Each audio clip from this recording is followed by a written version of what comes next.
রূপ যৌবনে পরিপূর্ণ অপরূপা সুন্দরী এক মেয়ে জঙ্গলের পাশে থাকা নির্জন এক মেঠো পথ দিয়ে হেঁটে যাচ্ছে। এমন সময় হঠাৎ করে প্রচন্ড বেগে ঝড় শুরু হয়ে গেল। তখন সেই মেয়েটি দেখতে পেল দূরে একটা ঘর দেখা যায়। এই ঝড়ের কবল থেকে বাঁচার জন্য মেয়েটি ওই ঘরের দরজায় কড়া নেড়ে সাহায্য চাইল।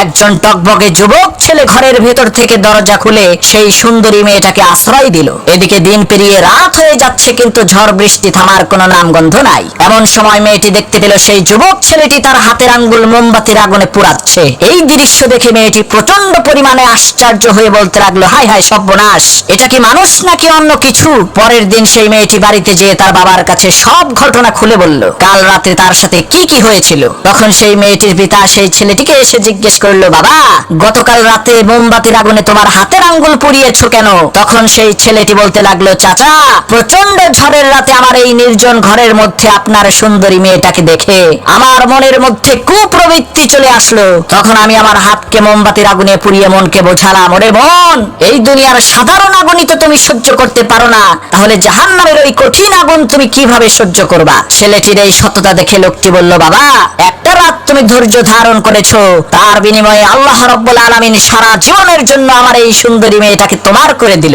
আজই আমি আমার এই সুন্দরী মেয়েটাকে তোমার সাথে বিয়ে দেব, কারণ তোমার মতো সৎ ব্যক্তি খুঁজে পাওয়া এই দুনিয়াতে দুষ্কর।